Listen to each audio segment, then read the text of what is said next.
Everyone, welcome to our channel कारवॉब stock market. मैं हूं आपकी दोस्त नीलम शर्मा। तो आज के इस वीडियो में हम लोग कवर करेंगे भारत डायनेमिक्स लिमिटेड के बारे में। ये कंपनी का हम लोग इस वीडियो में कवर करेंगे ओवरव्यू, देखेंगे Q4 FY25 के रिजल्ट्स। उसके बाद में हम लोग कवर करेंगे फंडामेंटल एनालिसिस, देन टेक्निकल्स देखेंगे, जिसके अंदर हम लोग देखेंगे कौन से लेवल पे इसमें एंट्री लेनी चाहिए या फिर वेट करना चाहिए। अभी एंड में कंक्लूजन देखेंगे कि कंपनी फंडामेंटली स्ट्रांग है या नहीं है, आगे जाके कैसे ये रिटर्न्स दे सकती है और कौन से लेवल में बाय करना चाहिए। तो ये वीडियो आपके लिए बहुत ही ज़्यादा इंफॉर्मेटिव होने वाला है। जैसे कि आपको पता है कि सारे डिफेंस स्टॉक ने बहुत अच्छे रिटर्न्स बना के दिए हैं, तो क्या आगे चल के भी ये इतने ही अच्छे रिटर्न्स बना के देगी या नहीं देगी, ये सारी चीज़ें हम लोग इस वीडियो से पता करेंगे। ठीक है, तो अभी हम लोग पहले देखेंगे कंपनी का ओवरव्यू। तो कंपनी मैन्युफैक्चर करती है और सप्लाई करती है guided missiles, under water weapons, airborne products, allied defence equipment Indian for the Indian arm force. Okay, और ये प्रोवाइड करती है product life cycle support for all equipment supplied. जितने भी प्रोडक्ट्स सप्लाई होते हैं उनका पूरा सर्विसेज ये सारी चीजें प्रोवाइड करती है, सप्लाई प्रोवाइड करती है, as well as refurbishment and life extension service ये प्रोवाइड करती है। Vintage missile already in the Indian arm force inventory के अंदर, विंटेज मिसाइल जो है वो already Indian arm force inventory के अंदर ऑलरेडी आ चुकी है।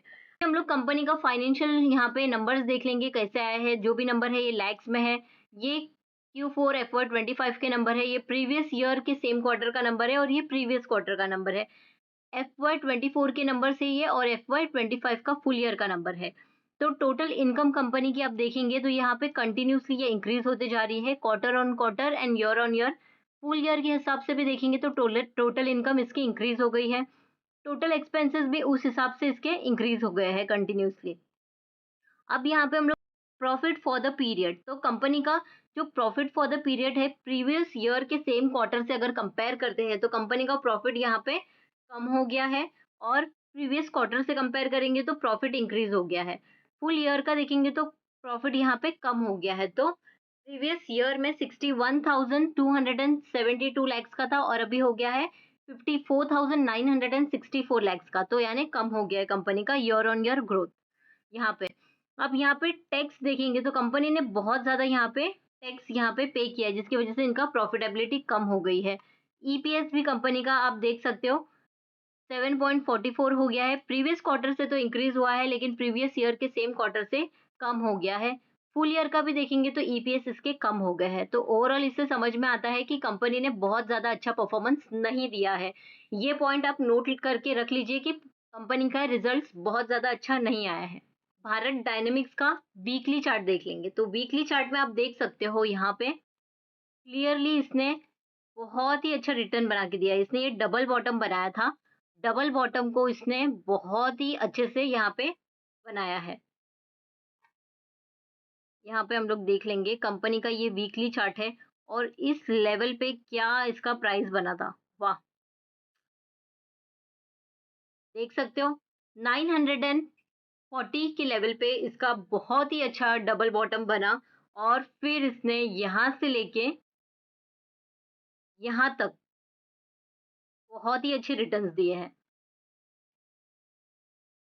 125% के रिटर्न इसमें से ऑलरेडी आ चुके हैं। तो क्या लगता है आपको कि ये और आगे जाके अच्छे रिटर्न्स देगी?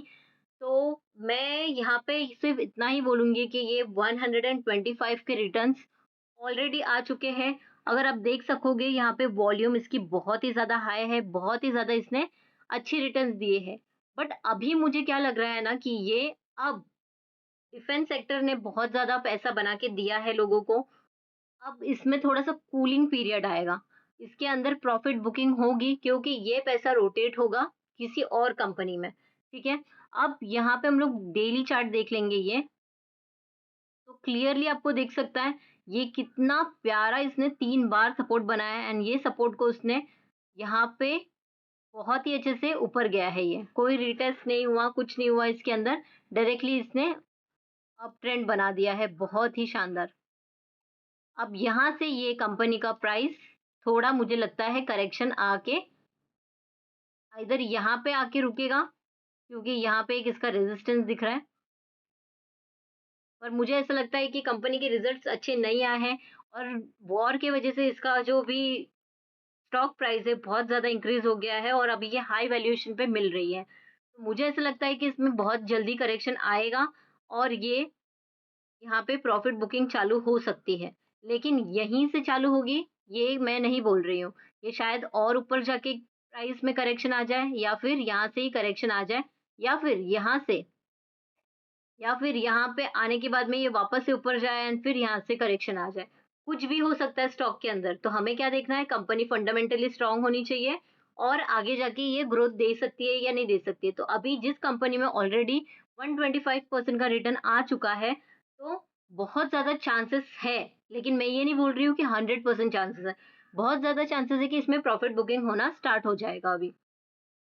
तो मेरा सजेशन यही रहेगा कि अभी के लिए आप दूर रहिए। शॉर्ट टर्म में अगर आपको पैसे कमाने हैं तो आपको बिना स्टॉप लॉस, फॉर एग्ज़ाम्पल अगर आप देखते हो यहाँ पे अगर आप देख रहे हो ये कंटिन्यूअसली नीचे जा रहा है, तो मुझे ऐसा लग रहा है कि अभी ये गिरना चालू हो जाएगा। तो इससे अभी थोड़े दिन के लिए दूर रहिए, क्योंकि बहुत सारी ऐसी कंपनीज़ हैं, आपको बहुत अच्छे रिटर्न्स बना के दे सकती है। Example Voltas and Blue Star ही ले लो, बहुत ही अच्छा बेस बना रही है वो और आपको बहुत अच्छे रिटर्न्स दे सकती है। मैंने दोनों के ऊपर वीडियो बनाया है, ज़रूर वीडियो जाके फंडामेंटल, टेक्निकल सब उसमें कवर किया है, जाके ज़रूर देखिएगा। अब यहाँ पे हम लोग देखेंगे भारत डायनेमिक्स का फाइनेंशियल रेशियोज़, तो मार्केट कैप कंपनी का 70,876 करोड़ का है, काफ़ी अच्छी कंपनी है ये और लो बनाया था इसने 890 का, हाई बनाया है 2097 का। स्टॉक का पी है 129 का, बुक वैल्यू है 109 का, आरओसीई है 19.6, ओई है 14.4। तो ये ऑन एन एवरेज एक ठीक अमाउंट है। ऑन एन एवरेज ये एक ठीक परसेंटेज है। फेस वैल्यू 5 है, तो कंपनी ने फेस वैल्यू 5 के ऊपर डिविडेंड भी डिक्लेयर किया है। इंडस्ट्री का पीई देखेंगे तो 76.6 का है। स्टॉक का पीई देखेंगे तो 129 है। तो इंडस्ट्री पी से ये स्टॉक का पीई बहुत ही ज़्यादा हाई वैल्यू पे अभी मिल रहा है, यानी कि अभी ये कंपनी का जो प्राइस है, स्टॉक का जो प्राइस है वो थोड़ा ओवर वैल्यूड हो चुका है। Dividend pay out, company dividend pay करती है 15 रुपीज़ का, ईपीएस है इसका, प्राइस टू बुक वैल्यू 17.7 का है। कोई भी ज़्यादा कर्जा नहीं है कंपनी के पास। करंट रेशियो 2.38 का है। क्विक रेशियो है 1.77 का, जो कि काफ़ी अच्छा है। एवी एबिटडा है यहाँ पे देखेंगे तो 81.1 का है। पीजी रेशियो बहुत ज़्यादा यहाँ पे 234 का है और करंट फ्री कैश फ्लो यहाँ पे देख लेंगे 95 करोड़ का है। कोई भी परसेंटेज यहाँ पे प्लेज पे नहीं है, जो कि काफ़ी पॉजिटिव बात है। ठीक है, तो ओवरऑल अगर हम लोग देखते हैं कंपनी ऑन एन एवरेज ये फंडामेंटली बहुत ही अच्छी कंपनी है। बहुत ही ज़्यादा स्ट्रॉन्ग नहीं बोलूँगी मैं, लेकिन बहुत अच्छे रिटर्न्स इसने बना के दिए हैं। अब यहाँ पे हम लोग देखेंगे कंपनी का सेल्स ग्रोथ। तो सेल्स ग्रोथ यहाँ पे 3 इयर्स का 6% का है एंड ट्रेलिंग 12 मंथ का 41% का है। तो कंपनी के पास सेल्स तो बहुत है, लेकिन कंपनी के पास प्रॉफिट जो है वो बहुत ज़्यादा कम यहाँ पे जनरेट हुई है। तो 3 इयर्स में 2% का है एंड ट्रेलिंग 12 मंथ में यहाँ पे आप देख सकते हो -10% का है। तो ये भी एक नेगेटिव साइन है। तो अभी तक हमने 2 नेगेटिव साइन देखा इसका। पहला, इसका रिजल्ट अच्छा नहीं आया है। सेकंड, इसका सेल्स ग्रोथ एंड प्रॉफिटेबिलिटी दोनों भी, सेल्स ग्रोथ इसका अच्छा है बट प्रॉफिटेबिलिटी इसकी बहुत ही खराब है। स्टॉक प्राइस सीएजीआर 3 इयर्स का 69% का है एंड 1 ईयर का यहाँ पे 35% का है। रिटर्न ऑन इक्विटी 3 इयर्स का 15% का है एंड लास्ट ईयर का 14% का है। तो ये ठीक है कंपनी का। हम लोग कंपनी का बैलेंस शीट देख लेंगे। बैलेंस शीट बहुत इंपॉर्टेंट रहती है किसी भी कंपनी को। अगर आप जानना है कंपनी के बारे में कि वो फंडामेंटली स्ट्रांग है, तो ये बहुत इंपॉर्टेंट पैरामीटर है। इक्विटी कैपिटल इसकी सेम है, कोई चेंजेस नहीं है। रिजर्व्स देख लेंगे कंपनी का, तो रिजर्व्स इसका कंटिन्यूसली इंक्रीज होते जा रहा है। तो ये एक बहुत ही अच्छा पॉजिटिव साइन है कि कंपनी के रिजर्व्स इंक्रीज होते जा रहे हैं और कंपनी के पास कोई भी बोरोइंग नहीं है। ठीक है, तो ये एक बैलेंस शीट में स्ट्रॉन्ग पॉइंट दिख के आया है हमें। टोटल लायबिलिटी कंपनी की इंक्रीज हो गई है एंड टोटल एसेट भी यहाँ पे इंक्रीज हो गई है। तो आपको क्या लग रहा है, बैलेंस शीट में अगर इसके रिजर्व्स इंक्रीज हुए हैं, तो क्या फिर भी इसके अंदर एंट्री लेनी चाहिए? नहीं, सिर्फ रिजर्व्स इंपॉर्टेंट नहीं रहता है। कंपनी के आरओसीई, कंपनी का सेल्स, प्रॉफिटेबिलिटी में जनरेट हो रहा है या नहीं हो रहा है, वो सारी चीजें इंपॉर्टेंट रहती है और रिजल्ट्स भी बहुत इंपॉर्टेंट रहता है।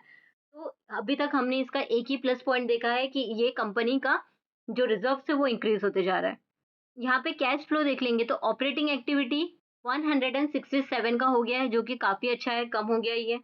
इन्वेस्टिंग एक्टिविटी कंपनी का यहाँ पे -407 का हो गया, ये भी कम हो गया है। फाइनेंसिंग एक्टिविटी भी कंपनी की यहाँ पे थोड़ी-सी इंक्रीज़ हो गई है।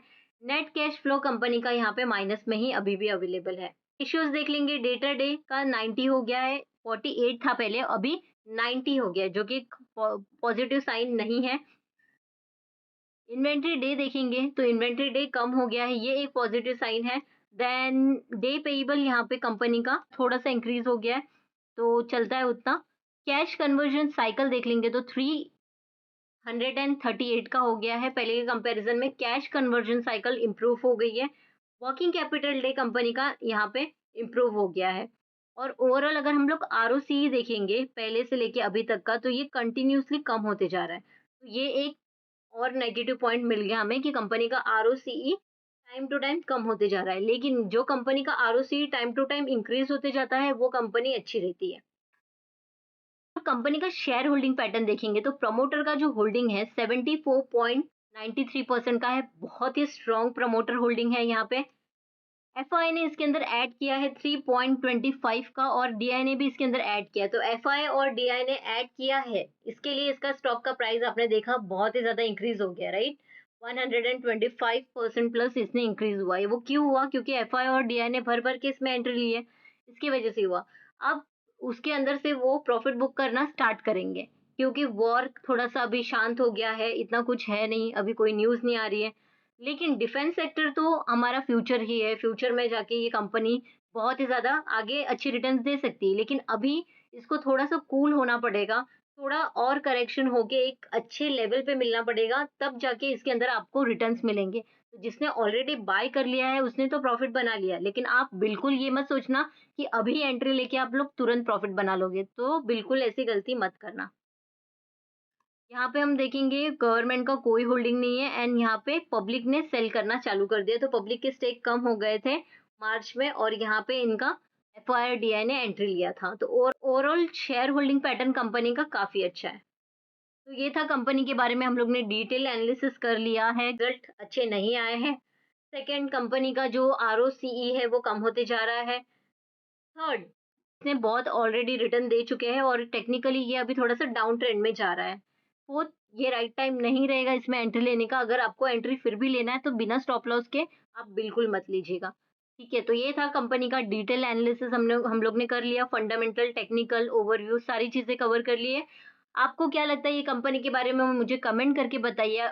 अगर आपको ये वीडियो थोड़ा भी इन्फॉर्मेटिव लगा रहेगा तो कमेंट कर दीजिएगा थैंक यू, सो दैट उससे मुझे पता चलेगा कि आपको ये वीडियो बहुत ही ज़्यादा इन्फॉर्मेटिव लगा है। ठीक है? अगर आपने ये चैनल को सब्सक्राइब नहीं किया है तो चैनल को सब्सक्राइब कर लीजिए, इससे मुझे बहुत ज़्यादा मोटिवेशन मिलता है ऐसे वैल्यूएबल कंटेंट बनाने के लिए।